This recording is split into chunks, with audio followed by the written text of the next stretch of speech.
ಅವ್ರು 122 ಕಷ್ಟ ಇದ್ರು ಅವ್ರ ಮಕ್ಕಳಿಗೆ ಯಾವ ಕಷ್ಟದ ಬಗ್ಗೆನೂ ಹೇಳೋದಿಲ್ಲ. ಸಾಲ ಮಾಡ್ಕೊಂಡಿದ್ರ ಬಗ್ಗೆ ಹೇಳ್ತಾರೆ, ಏನು ಆದಾಯ ಬರ್ತಾ ಇದೆ ಅಂತ ಹೇಳಿಲ್ಲ. ಹಂಗಾಗಿ ಅವ್ರು ಹೇಳ್ಕೊಂಡ್ರೆ ಮಕ್ಕಳಿಗೆ ಏನು ಕಡಿಮೆ ಇಲ್ಲ, ಏನು ಯೋಚನೆ ಮಾಡ್ಬೇಕಾಗಿಲ್ಲ ಅಂತ ತಿಳ್ಕೊಂಡಿದ್ದಾನೆ. ಅವರು ಯಾವುದೋ ದಿಕ್ಕ ಹೋಗ್ತಾ ಇದ್ದಾರೆ. ಹಂಗಾಗಿ ರೈತರ ಸಮಸ್ಯೆ, ರೈತರ ವಿಚಾರಗಳು ಎಲ್ಲ ಮನೆ ಬಂದಲ್ಲಿ ಎಲ್ಲರೂ ಸಿಟಿ ಮುಖ ಮಾಡ್ತಾ ಇದ್ದಾರೆ. ಅದು ರಿವರ್ಸ್ ಆಗ್ಬೇಕಾಗಿದೆ. ಅದು ಕೊರೋನಾ ಬಂದಾಗ ಬದುಕೋಸ್ಕರ ವಾಪಸ್ ನೋಡ್ಬಂದ್ರು, ಅದಕ್ಕಲ್ಲ. ಇನ್ನು ಮುಂದೆ ವಾಪಸ್ ರೈತರಾಗಿ ಬಂದು ನಮ್ಮ ದೇಶವನ್ನು ಬೆಳೆಸಂತ ಕೆಲಸ ಮಾಡಬೇಕಾಗ್ತದೆ. ಪುಟ್ಟಸ್ವಾಮಿಯವರು ಮಾಡಿರೋದು ನಿಜಕ್ಕೂ ಬಹಳ ಅರ್ಥಪೂರ್ಣವಾದಂಥ ಕೆಲಸ. ಇದನ್ನು ಮಾದರಿಯಾಗಿ ಇಟ್ಕೊಂಡು ಬಹುಶಃ ಮುಂದೆ ಎಲ್ಲರೂ ಸಹ ಶಿಕ್ಷಣ ಸಂಸ್ಥೆಗಳಲ್ಲಿ ಇಂಥ ಕಾರ್ಯಕ್ರಮಗಳಾಗಬೇಕು.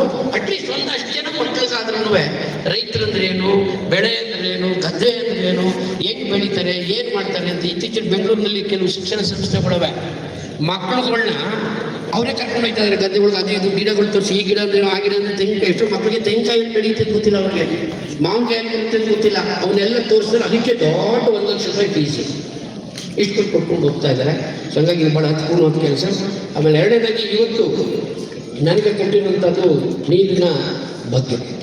ಬಹುಶಃ ನೀರಿಲ್ಲ ಅಂತ ಹೇಳಿದ್ರೆ ನಾವು ಯಾರು ಇಲ್ಲವೇ ಇಲ್ಲ. ಭಾಳಷ್ಟು ಜನಕ್ಕೆ ನಿಮ್ಗೆ ಗೊತ್ತಿರುವ ಹಾಗೆ ಗಾಳಿ, ನೀರು, ಆಹಾರ. ಸೊ ಗಾಳಿಯಿಂದ ಎಷ್ಟೊತ್ತು ಬದುಕ್ಬೋದು ನಾವು? 1 ನಿಮಿಷ ಹೋಗಿಟ್ಕೊಂಡ್ರೆ ಸಾಕು, ಕಬ್ಬೊಂದು 2 ಸಲ ನಿಂತಿರ್ತೀವಿ. ಸೊ ಅದೇ ರೀತಿ ಗಾಳಿ ಬಿಟ್ಟು ನೆಕ್ಸ್ಟ್ ಇಂಪಾರ್ಟೆನ್ಸ್ ಇರುವಂಥದ್ದು ನೀರು. ಬೇಕಂದ್ರೆ 8 ದಿನಗಳ ಕಾಲ ಬರೀ ನೀರು ಕುಟ್ಕೊಂಡು ಜೀವನ ಸಾಕ್ಬೇಕಂದ್ರೆ. ಸೊ ನೀರಿಲ್ಲದೆ ಯಾರೂ ಜೀವನದ ಬಗ್ಗೆ ಯೋಚನೆ ಮಾಡೋಕ್ಕೆ ಶಕ್ತಿ ಆಗದೇ ಇಲ್ಲ. ಹಾಗಾಗಿ ಅದರಲ್ಲೂ ರೈತರು ಅಂದರೆ ನೀರು ಬೇಕಿದೆ. ಆಮೇಲೆ ಬಹಳ ಜನಕ್ಕೆ ಈಗ ನಮಗೆ ಸವಲತ್ತುಗಳು ಜಾಸ್ತಿ ಆಗಿ ದೌಲತ್ತುಗಳು ಜಾಸ್ತಿ ಆಗಿದೆ. ಈ ಮನೆಗಳಲ್ಲಿ ನೋಡಿರ್ಬೋದು, ಕುಂತಿನ ಕಡೆ ನಿಂತಿನ ಕಡೆ ನೀರು ನಲ್ಲಿಗಳು, ಎಲ್ಲ ಕಡೆ ನಲ್ಲಿಗಳೇ. ಹಿಂದೆಲ್ಲ ನಲ್ಲಿ ಇರ್ತಾ ಇರಲಿಲ್ಲ. ಊರಿಗೊಂದು ನಲ್ಲಿನೋ, ಒಂದು ಏರಿಯಾಗೊಂದು ನಲ್ಲಿನೋ ಹೋಗಿ ನೀರು ತಗೊಂಡ್ಬಂದು ಬರ್ತಾರೆ, ಕಷ್ಟ ಗೊತ್ತಾಗ್ತಾ ಇತ್ತು. ಇವತ್ತು ತಿರ್ಸಿ ನಲ್ಲಿ ಸಿಗ್ತಾವೆ. ಬಹುಶಃ ನನಗನ್ಸುತ್ತೆ ಇನ್ನು ಮುಂದೆ ಯಾರಾದ್ರೂ ಟ್ಯಾಕ್ಸ್ನ ಫಿಕ್ಸ್ ಮಾಡಬೇಕು ಅಂತ ಹೇಳಿದ್ರೆ ಸೈಜ್ ಬಿಲ್ಡಿಂಗ್ ನೋಡ್ಕೊಂಡು ಮಾಡೋದಕ್ಕಲ್ಲ, ಎಷ್ಟು ನಲ್ಲಿ ಇದೆ ಅದ್ರ ಮೇಲೆ ಟ್ಯಾಕ್ಸ್ ಫಿಕ್ಸ್ ಮಾಡಬೇಕು. ಯಾಕಂದ್ರೆ ನಲ್ಲಿ ಎಷ್ಟು ಜಾಸ್ತಿ ಇದೆ ಅಷ್ಟು ನೀರು ವೇಸ್ಟ್ ಮಾಡ್ತಾರೆ. ಆಮೇಲೆ ಯಾರ ಮನೆ ನೀರಿನ ಟ್ಯಾಂಕ್ ಜಾಸ್ತಿ ದೊಡ್ಡದಾಗ ಕಟ್ಟೋರೋ ಅವನು ಜಾಸ್ತಿ ಟ್ಯಾಕ್ಸ್ ಹಾಕ್ಬೇಕು. ಯಾಕಂದ್ರೆ ನೀರು ಟ್ಯಾಂಕಲ್ಲಿ ನೀರು ಜಾಸ್ತಿ ಇದ್ದು ಜಾಸ್ತಿ ಖರ್ಚು ಮಾಡ್ತಾರೆ. ಸೊ ಈ ಒಂದು ಯೋಚನೆ ಮಾಡ್ಬೇಕು. ಆಮೇಲೆ ಈ ಸಿಟಿಲಿರೋ ಹೆಣ್ಮಕ್ಳು ಎಲ್ಲರೂ ಹಳ್ಳಿ ಕರ್ಕೊಳ್ಬೇಕು ಅನ್ಸುತ್ತೆ. ಪಾತ್ರೆ ಹೆಂಗೆ ತೊಳೆಯೋದು, ಬಟ್ಟೆ ಹೆಂಗೆ ಮುಗಿಯೋದು ತೋರಿಸ್ಬೇಕಾಗಿದೆ. ಈ ಸಿಟಿಲಿ ನೋಡಿರ್ಬೋದು, ನನಗೆ ತಿಳಿಸ್ಬಿಟ್ಟು ತಾತ ಹಿಂಗೆ ನೀರು ತಂದ್ಬಿಡೋದು. ನೀರು ಹೋಯ್ತಾ ಇರ್ತದೆ, ನೀರು ಕ್ಲೀನು ಆಗೋದಿಲ್ಲ. ಅದೇ ನಮ್ಮ ಹಳ್ಳಿ ಹೆಣ್ಮಕ್ಳು 2 ಬಕೆಟ್ ನೀರು ಇಟ್ಕೊಂಡು 1 ಬಕೆಟ್ ಸೆಳೆಸ್ಬಿಟ್ಟು ಹಾಕಿ ಕ್ಲೀನ್ ಮಾಡ್ಕೊಂಡು 2 ಬಕೆಟ್ ಮಗ ಕಾಣೋ ರೀತಿ ಇದು ಮಾಡ್ತಿರ್ತಾರೆ. ಸೊ ಹಂಗಾಗಿ ಕೆಲವು ನಾವು ನೋಡಿ ಕಲಿಯುವಂಥದ್ದು ಪರಿಸ್ಥಿತಿ.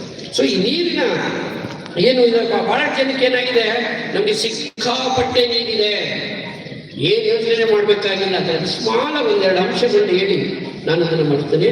ನಮ್ಮ ಏನು ಒಂದು ಭೂಮಿ ಇದೆ, ಅದರಲ್ಲಿ ಆ ಭೂಮಿ ಇರೋಂಥದ್ದು 510 ಮಿಲಿಯನ್ ಸ್ಕ್ವೇರ್ ಕಿಲೋಮೀಟರ್ ಇದೆ. 510 ಮಿಲಿಯನ್ ಸ್ಕ್ವೇರ್ ಕಿಲೋಮೀಟರ್ ನಮ್ಮ ಭೂಮಿ ಇದೆ.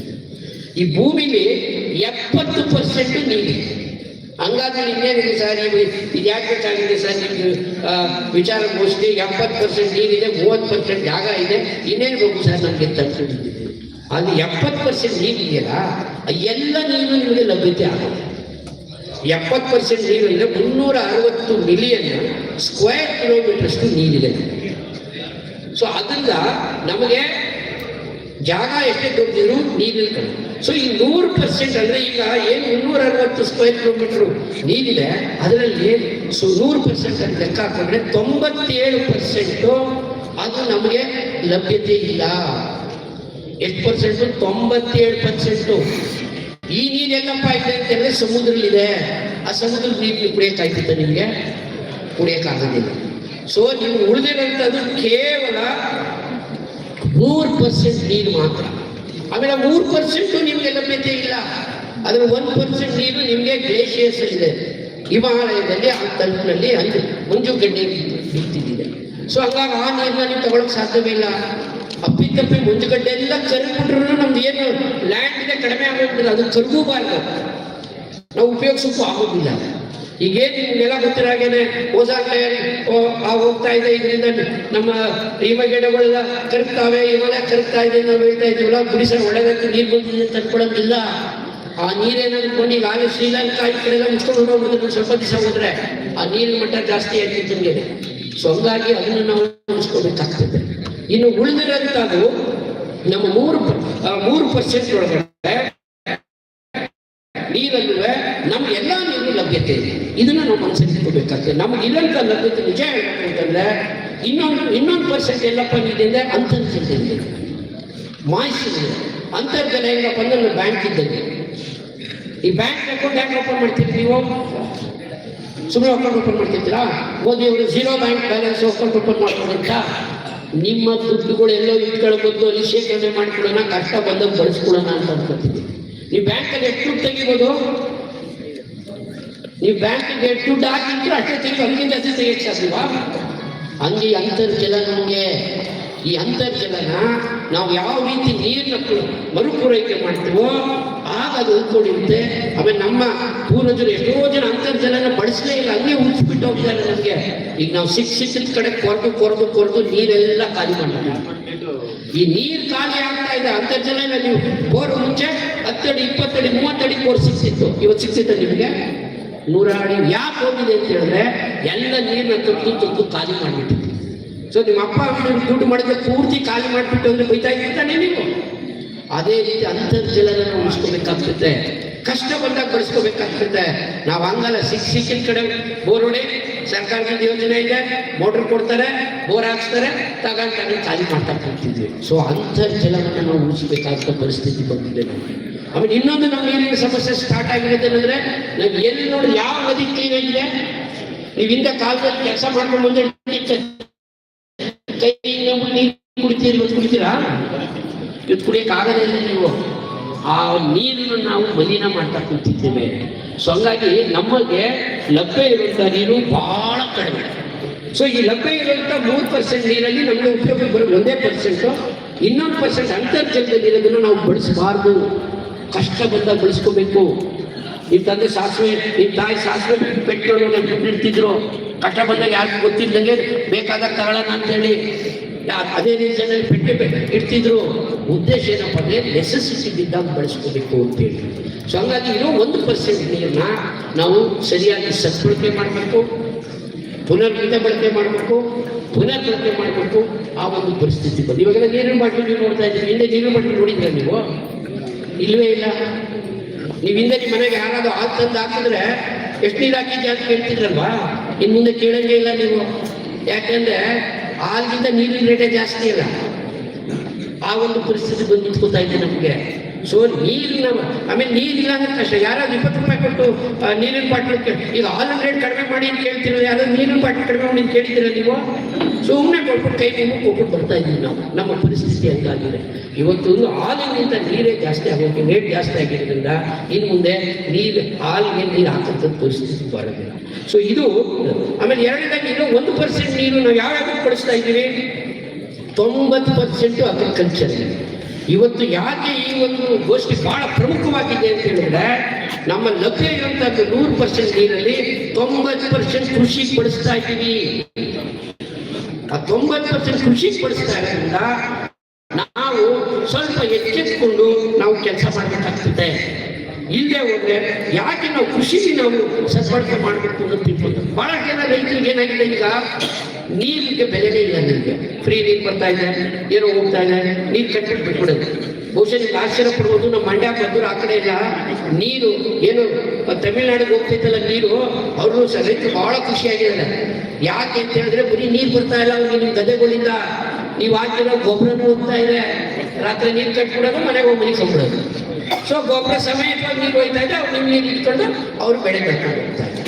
ಸೊ ನಮ್ಮ ಕೃಷಿ ಒಳಗಡೆ ನಾವು ಸರಿಯಾದ ಸದ್ಬಳಕೆ ಮಾಡ್ಕೋಬೇಕಾಗ್ತದೆ. ಸದ್ಬಳಕೆ ಯಾಕೆ ಆಮೇಲೆ ನಿಮಗೆ ಫಾರ್ ಎಕ್ಸಾಂಪಲ್ ಈಗ ನೀವು ತುಂಬ ಬಾಯಾರಿಕೆ ಆಗಿದೆ, ಬಾಯಾರಿಕೆ ಒಂದು ಗ್ಲಾಸ್ ಅಲ್ಲ ಒಂದು ಬಾಟಲ್ ನೀರು ಖುಷಿಯಾಗಿ ಕುಡಿತೀರ. ಹಾಕ್ಬಿಟ್ಟು ಒಂದು ದೊಡ್ಡ ಟ್ಯಾಂಕರ್ದು ಪೈಪ್ ತೆಗೆದು ಬಾಯಿ ಬಿಟ್ಬಿಟ್ರೆ ಕುಡಿತೀರ ನೀರನ್ನ. ಅದೇ ರೀತಿ ನಿಮ್ಮ ಗಿಡಗಳಿಗೂ ಅಷ್ಟೇ ಎಷ್ಟೆಷ್ಟು ನೀರು ಬೇಕು ಕೊಡಬೇಕು. ನೀವು ಪೂರ್ತಿ ತುಂಬಿಟ್ಬಿಟ್ರೆ ಅವು ಉಸಿರು ಕಟ್ಕೊತವೆ, ಹೋಯ್ತು. ಸೊ ಹಂಗಾಗಿ ನೀರಿನ ನಮ್ಮ ಸದ್ಬಳಕೆ ರೈತರಿಗೆ ಸ್ಟಾರ್ಟ್ ಆಗಬೇಕಾಗ್ತದೆ. ಭಾಳ ಜನ ನಮ್ಮೆಲ್ಲ ಫ್ಲಡ್ ಇರಿಗೇಷನ್ ಹಿಂದೆ ಎಲ್ಲ ಮಾಡ್ತಾ ಇದ್ದು, ಫ್ಲಡ್ ಇರಿಗೇಷನ್ ಕಟ್ಬಿಟ್ಟು ಕಟ್ಬಿಟ್ಟು ಬಿಟ್ಬಿಟ್ಟಾಗ ಏನಾಯ್ತದೆ ಗಿಡಗಳಿಗೂ ಮೂಗು ಕಟ್ಕೊಂಡಾಗ ಆಗ್ತದೆ, ಸರಿ ಬೆಳೀತಿದ್ದು ಕೆಲವು ಬೆಳಿತಾನೆ ಇರ್ತಾರೆ. ಸೊ ಹಂಗಾಗಿ ತುಂತುರು ನೀರಾವರಿ ಇರ್ಬೋದು, ಅವನ್ನೆಲ್ಲ ನಾವು ಬಳಸುವಂಥ ಕೆಲಸ ಮಾಡೋಣ. ಸೊ ರೈತರಿಗೆ ಏನಾಗಿದೆ 90% ಇದು. ಆಗ ನಿಮ್ಗೆ ಗೊತ್ತಿರೋ ಹಾಗೆ ಬಹುಶಃ ಮುಂದಿನ ದಿನ ಎಲ್ಲರೂ ಹೇಳುವಂಥದ್ದು, ಮುಂದಿನ ದಿನ ಏನಾದ್ರು ಮಹಾಯುದ್ಧ ಆಗ್ತದೆ ಅಂತ ಹೇಳಿದ್ರೆ ಅದು ನೀರಿಗಾಗಿ ಅಂತ ಹೇಳ್ತಾ ಇದ್ದೀವಿ. ಬಟ್ ಯಾರು ತಲೆಗೆ ಆಗ್ತಾನೆ ಇಲ್ಲ. ಬಟ್ ಆ ಮಹಾಯುದ್ಧ ಸುಮ್ಮನೆ ನಿಂತ್ಕೊಳ್ಳಲ್ಲ. ಯಾರೊಬ್ರು ನನಗೆ ಜಾಗ ಕೊಡ್ಬೇಕು ಕಣೆ ನೀನು ಅಂತೇಳಿ ಗಲಾಟೆ ಮಾಡ್ಬಿಟ್ಟು ತಗೊಂಡು ಹೋಗ್ಬೇಕು ಬಿಟ್ಬಿಡ್ಬೋದು. ಆದ್ರೆ ನೀನು ಬಿಡಕ್ಕಾಗಲ್ಲ, ಯಾಕಂದ್ರೆ ಬದುಕು ನೀವು ನೀರಿಲ್ಲ ಅಂದ್ರೆ ನೀವು ಉಂಟು. ಇತ್ತೀಚೆಗೆ ಪಾಕಿಸ್ತಾನ ಏನು ಒಂದು ಪಾಕ್ ಆಕ್ಯುಪೈಡ್ ಇದಕ್ಕೆ ನೀರನ್ನ ನಿಲ್ಲಿಸ್ತೀವಿ ಅಂತ ಹೇಳಿ ಅವರು ಬಾಂಬ್ ಹಾಕ್ಬಿಟ್ಟು ನಿಮ್ಮ ಡ್ಯಾಮ್ನ ಮಿಕ್ಸ್ ಮಾಡ್ಬಿಡ್ತೀವಿ ಅಂದ್ರು. ಯಾಕೆಂದ್ರೆ ಅವ್ರಿಗೆ ಗೊತ್ತಿದೆ ನೀರಿಲ್ಲ ಅಂದ್ರೆ ಪಾಕಿಸ್ತಾನನಿಲ್ಲ ಯಾವಿಲ್ಲ ಅಂತ ಹೇಳಿದ್ದಾನೆ. ಸೊ ಆ ಒಂದು ಪರಿಸ್ಥಿತಿ ಬಂದಿದ್ದ ನಾನು ರೈತರಲ್ಲಿ ವಿನಂತಿ ಮಾಡ್ಕೊಳ್ಳೋದಂದ್ರೆ ನೀವು ನೀರಿನ ಸದ್ಬಳಕೆ ಫಸ್ಟ್ ಮಾಡಬೇಕು. ನಿಮ್ಗೆ ಗಿಡಗಳು ನೀವು ನೋಡಿ ತುಂಬಾ ನೀರು ಕುಡ್ಬಿಟ್ಟು ಓಡೋದಕ್ಕಾಗುತ್ತೆ? ನಿಮ್ಗೆ ಆಗುತ್ತಾ? ಎಷ್ಟು ಕುಡಿಬೇಕು ಅಷ್ಟೇ ಕುಡಿಬೇಕು. ಹಂಗೆ ಗಿಡಕ್ಕೆ ಎಷ್ಟು ಬಿಡ್ಬೇಕು ಅಷ್ಟೇ ನೀರು ಬಿಡಬೇಕು. ನೀವು ಜಾಸ್ತಿ ಬಿಟ್ರು ಕಷ್ಟ, ಕಡಿಮೆ ಬಿಟ್ರು ಕಷ್ಟ. ಈ ಮನುಷ್ಯನ್ ಮಾಡಿರ್ತಾನೆ, ಮನುಷ್ಯನ್ಗೆ 70% ಬಾಡಿ ನೀರೇ ಇರೋದು. ನೀವು ಜಾಸ್ತಿ ನೀರು ಕುಡಿದ್ರೇನು ಸಮಸ್ಯೆ, ಕಡಿಮೆ ನೀರು ಕುಡಿದ್ರೆ ಕಲ್ಲುಗಳು ಶುರು ಆಗೋಗ್ತವೆ. ಸೊ ಆ ಒಂದು ಪರಿಸ್ಥಿತಿಯಿಂದ ರೈತರು ಸ್ವಲ್ಪ ಎಚ್ಚೆತ್ಕೋಬೇಕಾಗ್ತದೆ. ನೀರಿನ ಸದ್ಬಳಕೆ ಮಾಡುವಂಥ ದಿಕ್ಕಲ್ಲಿ ಕೆಲಸ ಮಾಡಬೇಕಾಗ್ತದೆ. ಆಮೇಲೆ ಬರೀ ರೈತರು ಮಾತ್ರ ಮಾಡಬೇಕು ಅಂತ ಏನಲ್ಲ, ಪ್ರತಿ ಒಬ್ಬರು ಒಂದೊಂದು ಹನಿನೂ ನೀರನ್ನ ಉಳಿಸ್ಬೇಕು, ಒಂದೊಂದು ಹನಿ ಉಳಿಸ್ಬೇಕು. ಹನಿಯನ್ನು ಉಳಿಸಿ ಅಂತ ಹೇಳ್ತಾರೆ, ಅಂದ್ರೆ ಒಂದೊಂದು ಹನಿನೂ ಉಳಿಸಾಗ ಮಾತ್ರ ನಮ್ಗೆ ಇದಾಗ್ತದೆ. ಸೊ ಇನ್ನು ಡೊಮೆಸ್ಟಿಕ್ ಯೂಸ್ಗೆ ದಿನನಿತ್ಯದ ಕೆಲಸಕ್ಕೆ ನಾವು ಸುಮಾರು 4% ಯೂಟಿಲೈಸ್ ಆಗ್ತದೆ. ಇದರಲ್ಲೂ ಬಹಳಷ್ಟು ಜನ ನೀರು ಉಳಿಸ್ಬೋದು. ದಿನಕ್ಕೆ ಒಂದು 2-3 ಲೀಟರ್ ನೀರು ಕುಡಿತೀರಿ, ಅಡುಗೆಗೆ ಒಂದು ಸ್ವಲ್ಪ ಯೂಟಿಲೈಸ್ ಆಗ್ತೈತೆ. ಆದರೆ ಬಹಳಷ್ಟು ನಾವು ನೀರನ್ನ ವೇಸ್ಟ್ ಮಾಡ್ತೀವಿ. ತಟ್ಟೆ ತೊಳಿಬೇಕು, ತಟ್ಟೆ ತೊಳಿಬೇಕಾದ್ರೆ ನಲ್ಲಿ ತಿರ್ಸ್ಬಿಟ್ಟು ತೊಳಿಯೋದು. ನೀರು ಖಾಲಿ ಕೊಟ್ಟು ತಟ್ಟೆ ಕ್ಲೀನ್ ಆಗ್ತದಿಲ್ಲ. ಶೇವಿಂಗ್ ಮಾಡ್ಬೇಕಾಯ್ತು ಅಂದ್ರೆ ನಲ್ಲಿ ತಿರ್ಸ್ಬಿಟ್ಟು ಶೇವಿಂಗ್. ನಿಮಗೆ ಬೇಕಾಗಿರೋದು 1 ಲೋಟ ಅರ್ಧ ಲೋಟ ನೀರು, ನೀವು ನಲ್ಲಿ ತಿರ್ಸ್ಬಿಟ್ಟು ಶೇವಿಂಗ್ ಮಾಡ್ತಾ ಕುಂತ್ರೆ ಎಷ್ಟು ನೀರು ಹೋಗ್ತಿದೆ. ಬಟ್ಟೆ ಒಗಿಬೇಕಾದ್ರೂ ಅಷ್ಟೇ ಸುಮ್ಮನೆ ನಲ್ಲಿ ತಿರ್ಸ್ಬಿಟ್ಟು ಸುಮ್ಮನೆ ಅಂತ ಇರೋದು, ಒಳೆನೂ ಹೋಗಲ್ಲ, ನೀರು ಹೋಗ್ತಾ ಇರ್ತದೆ. ಸೊ ಅದರಲ್ಲೇ ಉಳಿಸ್ಬೇಕಾಗ್ತದೆ ನಾವು. ಸೊ ನಮ್ಮ ಟಾಯ್ಲೆಟ್ ಬಹುಶಃ ಇನ್ನು ಮುಂದೆ ರೈತರು ಚೊಂಬು, ನಿಮಗೆಲ್ಲ ಚೊಂಬು ಗೊತ್ತಲ್ವಾ? ನಿಮ್ಮ ಎಂಬ್ಲಮ್ ಚೊಂಬು ಆಗಬೇಕು. ಯಾಕಂದ್ರೆ ಎಂಬ್ಲಮ್ ಚೊಂಬು ಆಗಬೇಕು ಅಂದ್ರೆ ಹಿಂದೆ ನಾವೆಲ್ಲ ಬಳಸ್ತಾ ಇದ್ವಿ ಚೊಂಬಿಂದಾನೆ. ಆ ಚೊಂಬಿನ ನೀರು ಯಾಕೆಂದ್ರೆ ಎಷ್ಟು ಬೇಕಾದ್ರೆ ಮಿತ ಬಳಕೆ. ಈಗ ಸ್ನಾನ ಮಾಡಬೇಕು ಅಂದರೆ ಶವರ್ ತೆಗೆಸ್ಬಿಡೋದು, ಬುರ್ರ ಸುರಿತಾ ಇರ್ತದೆ.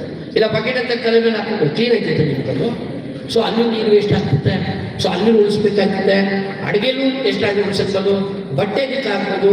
ಗಿಡಕ್ಕೆ ನೀರು ಯಾಕೆ ಬಿಡಬೇಕು? ನೀವು ಕುಡಿಯೋ ನೀರು ಬಿಡೋಕ್ಕಾಗ್ತದೆ, ಬಿಸಿನೀರು ತೊಗೊಂಡೋಗ್ಬಿಡಂತ. ನಿಮ್ಮಲ್ಲಿ ಬಳಕೆ ಆಗಿರೋ ಮನೆಗೆ ಬಿಡ್ಬೋಬೇಕಲ್ಲ, ಅದು ಮಾಡಬೇಕಾಗ್ತದೆ. ಸೊ ನಮ್ಮ ದಿನನಿತ್ಯದಲ್ಲೂ ತುಂಬ ನಾವು ವೇಸ್ಟ್ ಮಾಡ್ತಾ ಇದ್ದೀವಿ. ಅದನ್ನು ಉಳಿತಾಯ ಮಾಡುವಂಥ ಕೆಲಸ ಮಾಡಬೇಕಾಗ್ತದೆ. ಇದರೊಳಗಡೆ ನಮ್ಮ ಸ್ವಂತ ಸ್ಥಾನಕ್ಕಾಗಲಿ ಬಟ್ಟೆ ಒಗ್ಲಿಕ್ಕಾಗಲಿ ಎಲ್ಲದರಲ್ಲೂ ನೀರು ಉಳಿಸೋಂಥ ಕೆಲಸ ಆಗ್ತದೆ. ಸೊ ಆ ದಿಕ್ಕಲ್ಲಿ ನಾವು ಸ್ವಲ್ಪ ಯೋಚನೆ ಮಾಡಬೇಕಾಗ್ತದೆ. ಒಂದು ರೈತರು ನೀರಿನ ಸಂರಕ್ಷಣೆ, ಸದ್ಬಳಕೆ, ಮಿತ ಬಳಕೆ. ಇನ್ನು ಮುಂದೆ ಬ್ಯಾಂಕ್ಗಳು, ವಾಟರ್ ಬ್ಯಾಂಕ್ ಬರಬೇಕು, ಬರುತ್ತೆ ಮುಂದೆ. ನಿಮಗೆ ರೇಷನಲ್ಲಿ ನೀವು ಇವಾಗೆಲ್ಲ ರೇಷನಲ್ಲಿ ಏನೇನು ಕೊಡ್ತಾರೆ? ಅಕ್ಕಿ, ಗೋಧಿ, ರಾಗಿ ಅವು ಕೊಡ್ತಾರೆ. ಇನ್ನು ಸ್ವಲ್ಪ ದಿವಸ ಆದ್ಮೇಲೆ ನೀರು ರೇಷನ್ ಕೊಡುವಂಥ ಪರಿಸ್ಥಿತಿ ಬರುತ್ತೆ. ಕುಡಿಯೋಕ್ಕೆ 2 ಲೀಟ್ರ್ ನೀರು ಒಬ್ಬನಿಗೆ, ಸ್ನಾನ ಮಾಡೋಕ್ಕೆ 4 ಲೀಟ್ರ್ ಅದು ಬೇರೆ ಥರ ನೀರು, ಬಟ್ಟೆ ಹೋಗೋಕ್ಕೆ ಬೇರೆ ಥರ ನೀರು, ಈ ಥರ ಬರುವಂಥ ಪರಿಸ್ಥಿತಿ. ನೀವು ತಮಾಷೆ ಅನಿಸ್ಬೋದು ನಿಮಗೆ, ಬಟ್ ವಾಸ್ತು ಸತ್ಯ ಈ ಮುಂದೆ ಬರುತ್ತೆ. ಬಟ್ ಈಗಿಂದ ನಾವು ಎಚ್ಚರಿಸ್ಕೋಬೇಕು. ಆಮೇಲೆ ಈಗ ಹೆಣ್ಮಕ್ಳು, ಈಗ ಭಾಳಷ್ಟು ಜನ ಈಗ ತಲೆಗೆ ಎಣ್ಣೆ ಹಾಕಿದ್ರಿ ನೀವು, ಇನ್ನು ಮುಂದೆ ಎಣ್ಣೆ ಹಾಕೊಳ್ಳಂಗಿಲ್ಲ. ನೀವು ಹೊಟ್ಟೆಗಂತ ಹಾಕೊಳ್ಳಂಗಿಲ್ಲ ಬಿಡಿ, ಪ್ರಶ್ನೆ ಬೇರೆ. ಯಾಕೆ ತಲೆಗೆ ಎಣ್ಣೆ ಹಾಕಬಾರ್ದು ಅಂತಂದ್ರೆ, ತಲೆಗೆ ಎಣ್ಣೆ ಹಾಕುತ್ತೆ ಅಂತಂದ್ರೆ ನೀವು ಸ್ನಾನ ಮಾಡಬೇಕು ಅಂದ್ರೆ ನೀರು ಜಾಸ್ತಿ ಬೇಕು. ಸೀಗೆಣ್ಣೆ ಹಾಕ್ತೀವಿ, ತಿರ್ಗಾದಕ್ಕೆ ನೀರು ಜಾಸ್ತಿ ಬೇಕು. ಇನ್ನು ಮುಂದೆ ಎಲ್ಲರೂ ಶಾರ್ಟ್ ಕಟ್ಟಿಂಗ್, ಏನು ಸಫರ್ ಕಟ್ಟಿಂಗು, ಮಿಲ್ಟ್ರಿ ಕಟ್ಟಿಂಗ್ ಮಾಡಬೇಕಾಗ್ತದೆ. ನಾನು ಯಾವಾಗ ಭಾಷಣ ಕೊಡ್ಬೇಕಂತ ಹೇಳ್ತಾ ಇದ್ದೀನಿ. ನಮ್ಮ ಪೂಜೆ ಸ್ವಾಮೀಜಿಗಳೆಲ್ಲ ಹಿಂದೆಯಿಂದನೇ ನೀರಿನ ಬಳಕೆ ಬಗ್ಗೆ ಯೋಚನೆ ಮಾಡ್ತಿದ್ರು. ನೀರು ವೇಸ್ಟ್ ಆಗಬಾರ್ದು, ಜಾಸ್ತಿ ನೀರು ವೇಸ್ಟ್ ಮಾಡಬಾರ್ದು ಅಂತೇಳಿ ಆಗ್ಲಿಂದನೇ ಪ್ಲಾನ್ ಮಾಡಿದ್ರು ಅಂತ ಅನ್ಸಿದ್ರೆ ಹೇಳ್ತಿದ್ದ. ಅದು ತಮಾಷೆ ಹೇಳ್ತಾ ಇದ್ದೆ ಅಷ್ಟೇ, ಬಟ್ ಇದು ವಾಸ್ತು ಸತ್ಯನೂ ಅಷ್ಟೇ. ಸೊ ಹಂಗಾಗಿ ನಾವು ಎಲ್ಲಿ ನೀರನ್ನ ಉಳಿಸ್ಬೋದು ಆ ದಿಕ್ಕಲ್ಲಿ ಯೋಚನೆ ಮಾಡಬೇಕಾಗ್ತದೆ. ಸೊ ನಾನು ಹೇಳ್ತೀನಿ, ಈಗಾಗಲೇ ಸವಲತ್ತುಗಳು ಜಾಸ್ತಿ ಆದರೆ ದೌಲತ್ತುಗಳು ಜಾಸ್ತಿ ಆಗಿರುತ್ತೆ. ಮನುಷ್ಯರಿಗೆಲ್ಲ ಗಿಡಗಳಿಗೂ ಅಷ್ಟೇ. ಬಹುಶಃ ನಿಮಗೆ VC ಫಾರ್ಮ್ ಎಲ್ರಿಗೂ ಗೊತ್ತಿದೆ ಅಂದ್ಕೊಂಡಿದ್ದೀನಿ. ಗೊತ್ತಿದೆ ಇಲ್ವಾ ರೈತರಿಗೆ? VC ಫಾರ್ಮಲ್ಲಿ ನಾಗೇಗೌಡರ ಒಂದು ಸ್ವಲ್ಪ ಇದು ಬಂದಾಗ ಚಾನಲಲ್ಲಿ ನೀರು ನಿಲ್ಲಿಸಿ ಅದನ್ನೆಲ್ಲ ನಾವು ಚಾನಲ್ಗಳನ್ನ ಅದನ್ನ ಸೆಟ್ರೇಟ್ ಮಾಡ್ತೀವಿ ಅಂತೆಲ್ಲ ಮಾಡಿದ್ರು. ಆಗ ಏನಾಗಿರುತ್ತೆ ನಿಮಗೆ BC ಫಾರ್ಮಲ್ಲಿ 40 ಅಡಿ 50 ಅಡಿ ಮರಗಳು ಬೆಳೀತಿದ್ದ, ಬೆಳೆದಿದ್ದು ಇದ್ದಕ್ಕಿದ್ದಾಗ ಮರ ಬಿದ್ದೋದು. ನಿಮ್ಗೆ ಆಶ್ಚರ್ಯ ಯಾಕೆ ಮರ ಬಿದ್ದೋಯ್ತು? ಯಾಕೆ ಮರ ಬಿದ್ದೋಯ್ತು ಅಂತಂದ್ರೆ ಆ ಚಾನಲ್ ರೆಗ್ಯುಲರ್ ಆಗಿ ವರ್ಷ ಪೂರ್ತಿ ನೀರು ಬರ್ತಾ ಇತ್ತು. ನೀರು ಬಂದಾಗ ಏನಾಗ್ತಿತ್ತು, ಆ ಗಿಡಗಳು ಬೇರುಗಳೆಲ್ಲ ಮೇಲ್ಮೇಲೆ ಇತ್ತು, ಕೆಳಗೆ ಹೋಗ್ಲಿಲ್ಲ. ಅವಕ್ಕೆ ಕಟ್ಟನೆ ಗೊತ್ತಾಗ್ಲಿಲ್ಲ. ನೀವು ಬಾಯಿಗೆ ತುರ್ತಿದಾಗ ಅವನೇ ಕುಡಿಕೊಂಡು ಹೋಗ್ತಾನೆ. ನೀರೆಲ್ಲ ಮೇಲ್ಮೇಲೆ ಇತ್ತು. ಯಾವಾಗ ನೀರಿನ ಸಲ ಚೂರು ಕಡಿಮೆ ಆಯ್ತು, ಇಮಿಡಿಯೇಟ್ ಬೇರೆ ಪೈಪ್ ಬೆಳೆದ ಕೆಳಗೆ ಹೋಗಕ್ಕಾಗುತ್ತಾ? ಮರ ಬಿದ್ದು. ಬಹುಶಃ ಇನ್ನ ಎಷ್ಟೋ ಕಡೆ 4 ಅಂಗ ಕ್ಯಾನ್ಪಡೆಗಳು ಯಾವ ಮರನೂ ಬೀಳಲಿಲ್ಲ. ಯಾಕೆಂದ್ರೆ ನೀರು ಎಲ್ಲೇ ಅಲ್ಲೇ ಹುಡಿಕೊಂಡು ಹೋಗಿದ್ದು ಕೆಳಗಡೆ ಅವು ಶಕ್ತಿ ಬಂದಿತ್ತು. ಈಗ ಬಹಳಷ್ಟು ಜನ ಹೇಳ್ತಾರೆ, ಈಗ ನಾಗಮಂಗಲ KR ಪೇಟೆ ಅವರು ರೈತರಿಗೆ ಬಹಳ ಕಷ್ಟಪಡ್ತಾರೆ. ಯಾಕೆಂದ್ರೆ ನೀರಿನ ಸಮಸ್ಯೆ ಇದೆ. ನಮ್ಮ ಶ್ರೀರಂಗಪಟ್ಟಣ, ಮಂಡ್ಯ, ಮದ್ದೂರವರಿಗೆ ಸ್ವಲ್ಪ ನೀರು ಜಾಸ್ತಿ, ಆಗ ತಲೆನೇ ಕೆಡ್ಸ್ಕೊಳ್ಳೋದಿಲ್ಲ ಅವರು. ಇನ್ನು ಮುಂದೆ ಹಂಗೆ ಆಗೋದಿಲ್ಲ. ಸೊ ಹಂಗಾಗಿ ನೀರಿನ ಸಂರಕ್ಷಣೆ, ಸದ್ಬಳಕೆ, ಪುನರ್ಬಳಕೆ, ಬರೀ ಸದ್ಬಳಕೆ ಅಷ್ಟೇ ಇಲ್ಲ, ಅದನ್ನು ಪುನರ್ಬಳಕೆಯನ್ನು ಮಾಡೋಂಥ ಕೆಲಸ ಮಾಡಬೇಕು. ಆ ಒಂದು ಬಹುಶಃ ಯಾವುದೋ ಒಂದು ಸ್ನಾನ ಮಾಡ್ಬೇಕಾದ್ರೆ ಕೆಳಗಡೆ ಒಂದು ದೊಡ್ಡದು ತಟ್ಟೆ ಟೈಪ್ ಇಟ್ಕೊಂಡು ಸ್ನಾನ ಮಾಡಿದವನು. ಇದ್ಯಾಕೆ ಹಿಂಗೆ ಮಾಡ್ತಾನೆ ಅಂದರೆ ಆ ನೀರನ್ನ ತಗೊಂಡೋಗಿ ಗಿಡಕ್ಕೆ ಹಾಕ್ತಾವೆ. ಬಹುಶಃ ಇಸ್ರೇಲ್ ಎಲ್ಲಾನು ಈಗ ಉಪ್ಪು ನೀರನ್ನ ಕಲರ್ ನೀರು ಮಾಡೋದಕ್ಕಾಗಿ ಕನ್ವರ್ಟ್ ಮಾಡಿದ್ರೆ ಉಪಯೋಗ ಮಾಡೋದಕ್ಕೆ ಮಾಡ್ಕೊತಾ ಇದ್ದಾರೆ. ಬಹುಶಃ ಇನ್ನೂ ಬಹಳಷ್ಟು ವಿಚಾರ ಇದೆ ಚರ್ಚೆ ಮಾಡೋದಕ್ಕೆ, ಬಟ್ ಸಮಯದ ಅಭಾವ ಇದೆ. ಒಟ್ಟಲ್ಲಿ ಒಂದೇ ಒಂದು ವಿಚಾರ ನೀವು ಮನಸ್ಸಲ್ಲಿ ಇಟ್ಕೊಳ್ಳಿ, ದಯಮಾಡಿ ನೀರನ್ನ ಬೇಕು. ಇನ್ನು ಮುಂದೆ ದುಡ್ಡು ಸಿಗ್ಬೋದು, ನೀರು ಸಿಗೋದಿಲ್ಲ.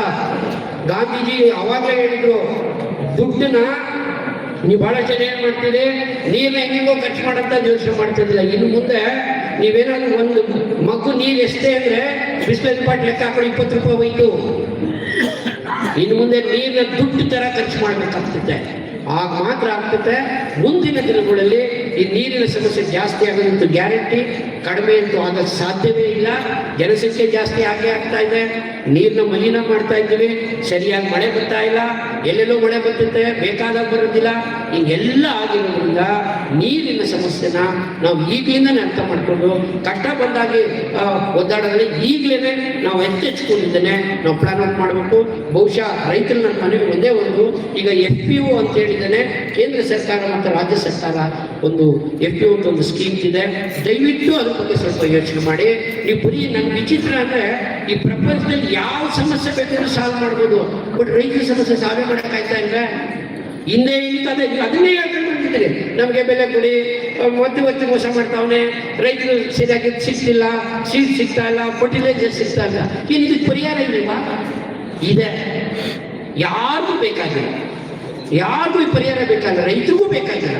ನೀವು ಮನಸ್ಸು ಮಾಡಿದ್ರೆ ರೈತರು ಪರಿಹಾರ ಹುಡುಕಕ್ಕೆ ಅವಕಾಶ ಇದೆ. ಆಮೇಲೆ ನಮ್ಮ ವಿಚಿತ್ರ ಅಂತಂದ್ರೆ ನಮ್ಮಲ್ಲಿ ಹೆಂಗಾಗಿದೆ ಪರಿಸ್ಥಿತಿ ಅಂತ ಹೇಳಿದ್ರೆ ಎಲ್ಲಾ ಕೆಲಸನೂ ಸರ್ಕಾರವೇ ಮಾಡಬೇಕು ಅಂತ. ಬಹುಶಃ SS ಕೃಷ್ಣ ಅವರು ಇಲ್ಲ ಒಂದು ಭಾಷಣದಲ್ಲಿ ಅವ್ರು ಹೇಳಿದ್ರು, ಬಹುಶಃ ಮಂಡ್ಯದಲ್ಲಿ ಇದ್ರು, ನನಗೆಲ್ಲೋ ಇದ್ರೆ ಗೊತ್ತಿಲ್ಲ, ಎಲ್ಲಾ ಕೆಲಸವನ್ನು ಸರ್ಕಾರವೇ ಮಾಡ್ಕೊಡ್ಬೇಕು, ಒಂದೇ ಒಂದು ಬಿಟ್ಬಿಟ್ಟಿದ್ದಾರೆ ಅಂದ್ರು. ಅದು ಯಾವ್ದು ಅಂತ ಹೇಳೋದ್ ಬೇಡ, ನಿಮ್ಗೆ ಗೊತ್ತಾಗಿದೆ ಅಂತ ಅಂದ್ಕೊಂಡಿದ್ರೆ ಅದನ್ನು ಸರ್ಕಾರ ಮಾಡ್ಕೊಡೋದು ಯಾವತ್ತು ಕೇಳ್ತಾರೆ ಗೊತ್ತಿಲ್ಲ ಅಂತ ಅಂದ್ರು.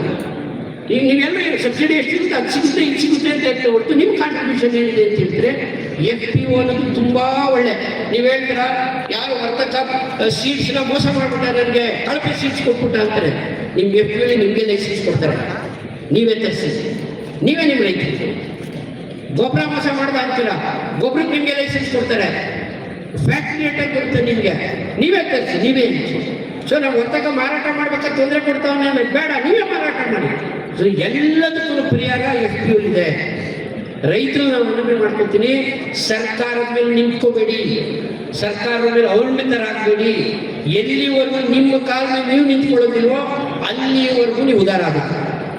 ಸೊ ಸರ್ಕಾರ ಅವ್ರು ಸರ್ಕಾರದವರು, ಆಮೇಲೆ ಯಾವ ಸರ್ಕಾರ ಬಂದ್ರು ರೈತರನ್ನ ಉದ್ಧಾರ ಮಾಡಕ್ಕೆ ಇಷ್ಟ ಇಲ್ಲ. ಯಾಕಂದ್ರೆ ನಿಮ್ದು ಓಟ್ ಇದೆ, ನೀವೆಲ್ಲ ಒಗ್ಗಟ್ಟಾಗಕ್ಕೂ ಬಿಡಲ್ಲ. ರೈತ ಸಂಘ ಅಂದ್ರೆ ಮುಂಚೆ ಹೇಗಿತ್ತು, ಅದರಿಂದ ಆ ಒಂದು ರೈತರ ಒಂದು ಹೋರಾಟ ಹಿಂದೆ ರೈತ ಸಂಘ ಅಂತಂದ್ರೆ ಒಂಥರ ಭಕ್ತಿ ಎಲ್ಲ ಐತಿ, ಯಾವುದೂ ಇಲ್ಲ. ಸೊ ಹಂಗಾಗಿ ನಿಮ್ಮ ಸಂಘಟನೆ ನೀವು ಬದಲ ಮಾಡಬೇಕಾಗ್ತದೆ. ಆ ಸಂಘಟನೆ ಸರಿಗಿದೆ ಹೋಗಿ ನೀವು ಬೇರೆಯವ್ರನ್ನ ದೂಷಿಸೋದ್ರಲ್ಲಿ ಏನೂ ಪ್ರಯೋಜನ ಅಂತ ಹೇಳ್ತಾ, ನೀರಿನ ಸಂರಕ್ಷಣೆ, ಸದ್ಬಳಕೆ, ಪುನರ್ಬಳಕೆ ಬಗ್ಗೆ ಸ್ವಲ್ಪ ಯೋಚನೆ ಮಾಡಿ. ನಿಮ್ಮ ಮನೆಯಿಂದಲೇ ಸ್ಟಾರ್ಟ್ ಆಗಬೇಕು ಅಂತ ಹೇಳ್ತೀನಿ. ರೈತ ಸಂಘಟನೆಗಳು ಮುಂದೆ ರೈತ ಸಂಘಟನೆಗೆ ಒಂಥರ ಶಕ್ತಿ ಇತ್ತು, ಇವತ್ತು ಅವೆಲ್ಲ ಹೋಗ್ಬಿಟ್ಟಿದೆ. ಅಟ್ಲೀಸ್ಟ್ ಈಗ ನಮ್ಮ ಪುರಸ್ವಾಮಿ ಅವರು ಸ್ಟಾರ್ಟ್ ಮಾಡಿದ್ದಾರೆ. ಆ ಒಂದು ಆರ್ಥಿಕ ಶಕ್ತಿ, ಶಿಸ್ತು, ಅದನ್ನ ಕೇವಲ ರೈತ ಸಂಘ ಅಂದ್ರೆ ಹೋರಾಟ ಅಲ್ಲ, ಹೋರಾಟ ಪ್ರತಿನಿಧಿಸಬೇಕು. ನೀವು ಹೋರಾಟನ ಫಸ್ಟ್ ಇಟ್ಕೊತೀರಲ್ಲ, ಫಸ್ಟ್ ಇಂಥ ಅರಿವು ಮೂಡಿಸುವಂಥ ಕಾರ್ಯಕ್ರಮಗಳು ಮಾಡಿ ನಿಮ್ಮ ಆದಾಯ ಹೆಚ್ಚು ಮಾಡೋ ಕೆಲಸ ಮಾಡಿ ಅಂತ ನನಗೆ ಮಾತಾಡಲು ಅವಕಾಶ ಮಾಡ್ತಾರೆ ಪುರಸ್ವಾಮಿ ಅವರು ಮತ್ತೆ ತಾವೆಲ್ಲರೂ ತಾಳ್ಮೆ ನನ್ನ ಮಾತು ಮುಗಿಸಿ ನಮಸ್ಕಾರ. ಕೃಷಿಯಲ್ಲಿ ನೀರಿನ ಸದ್ಬಳಕೆಯನ್ನ ಕುರಿತು ತಮ್ಮ ವಿಚಾರಧಾರೆಯನ್ನ ಮಂಡಿಸಿದಂತಹ ಸನ್ಮಾನ್ಯ ಶ್ರೀಯುತ ರವಿಕುಮಾರ್ ಸರ್ ಅವರಿಗೆ ವಂದನೆಗಳು. ಅಧ್ಯಕ್ಷತೆಯನ್ನು ವಹಿಸಿದಂತಹ ಸನ್ಮಾನ್ಯ ಶ್ರೀಯುತ ಬನ್ನೂರು ನಾರಾಯಣ್ ಹಿರಿಯ ರೈತ ಮುಖಂಡರು ಒಂದೆರಡು ಮಾತುಗಳನ್ನು ಮಾಡಬೇಕಾಗಿ ವಿನಂತಿ. ಎಲ್ಲರಿಗೂ ನಮಸ್ಕಾರ. ವೇದಿಕೆ ಮೇಲಿರುವ ಗಣ್ಯರೇ ಹಾಗೂ ವೇದಿಕೆ ಮುಂಭಾಗದಲ್ಲಿರುವ ಮಕ್ಕಳೇ ಹಾಗೂ ರೈತ ಮುಖಂಡರೇ ಮತ್ತು ರೈತಾಪಿ ವರ್ಗದವರೇ, ಇದೊಂದು ಅರ್ಥಪೂರ್ಣವಾದ ಕಾರ್ಯಕ್ರಮ. ಮತ್ತು ಮಕ್ಕಳು ಕೃಷಿಯ ಬದುಕನ್ನು ಮಾಡಬೇಕಾದ್ರೆ ಯಾವ ಸವಲತ್ತುಗಳನ್ನ ಪಡ್ಕೋಬೇಕು, ವಿದ್ಯಾರ್ಥಿಗಳಿಗೆ ತಕ್ಕಾದಂಥ ಕೃಷಿ ಬದುಕು ಯಾವುದು ಇರ್ತದೆ, ಮಾರುಕಟ್ಟೆ ಮತ್ತು ಸರ್ಕಾರವನ್ನು ಸದ್ಬಳಕೆ ಮಾಡಿಕೊಳ್ಳಿ ಹೋರಾಟಕ್ಕೆ ಸಜ್ಜರಾಗಬೇಕು. ಮತ್ತು ಈ ಸಂಪೂರ್ಣ ಜವಾಬ್ದಾರಿ ಹೊತ್ತಂತ ಪುರಸಭೆಯವರು ಅರ್ಥಪೂರ್ಣ ಒಂದು 6 ಜಿಲ್ಲೆ ಜನರನ್ನ ಮುಖಂಡರನ್ನ ಕರೆಸಿ ಒಂದು ಕೃಷಿಯ ಬದುಕನ್ನು ಹಸಿರು ಮಾಡಲಿಕ್ಕೆ ಎಷ್ಟು ಸಾಮರ್ಥ್ಯದಿಂದ ಸಾಧ್ಯವೋ ಅಷ್ಟನ್ನ ಅವರು ತಮ್ಮ ಶ್ರಮವನ್ನು ಬಿಟ್ಟು ಈ ವೇದಿಕೆಯನ್ನು ಏರ್ಪಡಿಸಿ ಅತ್ಯಂತ ಸುಸಜ್ಜಿತ ಜಾಗದಲ್ಲಿ ಶಿಕ್ಷಣ ಸಂಸ್ಥೆಯ ಹೊಂದಾಣಿಕೆ ಮಾಡ್ತಾ ಇರೋದು ನಿಜಕ್ಕೂ ರೈತರ ಬದುಕನ್ನು ಹಸಿರು ಮಾಡಲಿಕ್ಕೆ ಇದೊಂದು ವೇದಿಕೆ ಆಗ್ತದೆ ಅಂತ ಹೇಳಿ ಈ ವೇದಿಕೆಯನ್ನು ಏರ್ಪಡಿಸಿ ಎಲ್ರಿಗೂ ಒಂದು ನನ್ನ ಮಾತು ಮುಗಿಸ್ತೇನೆ. ನಮಸ್ಕಾರ. ಅತ್ಯಂತ ಸಂಕ್ಷಿಪ್ತವಾಗಿ ಅಧ್ಯಕ್ಷೀಯ ನುಡಿಯನ್ನು ನುಡಿದಂತಹ ಶ್ರೀಯುತ ಬನ್ನೂರು ನಾರಾಯಣ್ ಸರ್ ಅವರಿಗೆ ಧನ್ಯವಾದಗಳು. ಈಗ ಮತ್ತೊಂದು ಗೋಷ್ಠಿ ವಿಷಯ ಕಾವೇರಿ ಜಲ ವಿವಾದ, ಒಂದು ಒಳನೋಟ ಹಾಗೂ ಚಾರಿತ್ರಿಕ ಅಧ್ಯಯನ. ಮಂಡನೆಯನ್ನು ಮಾಡಲಿದ್ದಾರೆ ಶ್ರೀಯುತ ಸಿ ಚಂದ್ರಶೇಖರ್, IPS ವಿಶ್ರಾಂತ IGP ಹಾಗೂ ಕಾವೇರಿ ಜಲ ವಿವಾದ ಸಂಶೋಧನಾ ಕೃತಿಯನ್ನು ಬರೆದಿರ್ತಕ್ಕಂಥ ಲೇಖಕರು. ಇದರ ಅಧ್ಯಕ್ಷತೆಯನ್ನು ವಹಿಸಿದ್ದಾರೆ ಸನ್ಮಾನ್ಯ ಶ್ರೀಯುತ ನಾಲಿ ಕೃಷ್ಣ ಅವರು. ವೇದಿಕೆಯನ್ನ ಅಲಂಕರಿಸಬೇಕಾಗಿ ಸವಿನಯ ಪ್ರಾರ್ಥನೆ. ಪ್ರಗತಿಪರ ಸಂಘಟನೆಗಳ ಒಕ್ಕೂಟ ಮದ್ದೂರು. ಬಹುಶಃ ಕಾವೇರಿ ಜಲ ವಿವಾದದ ಬಗ್ಗೆ ನಿರರ್ಗಳವಾಗಿ ಎಷ್ಟು ದಿನಗಳು ಬೇಕಾದರೂ ಮಾತಾಡ್ಬೋದು. ದಯಮಾಡಿ ತಮ್ಮ ವಿಚಾರಧಾರೆಗಳನ್ನ ನಿಗದಿತ ಸಮಯದಲ್ಲಿ 15ರಿಂದ 20 ನಿಮಿಷಗಳಲ್ಲಿ ತಮ್ಮ ವಿಷಯವನ್ನು ಮಂಡಿಸಬೇಕಾಗಿ ಸವಿನಯ ಪ್ರಾರ್ಥನೆ.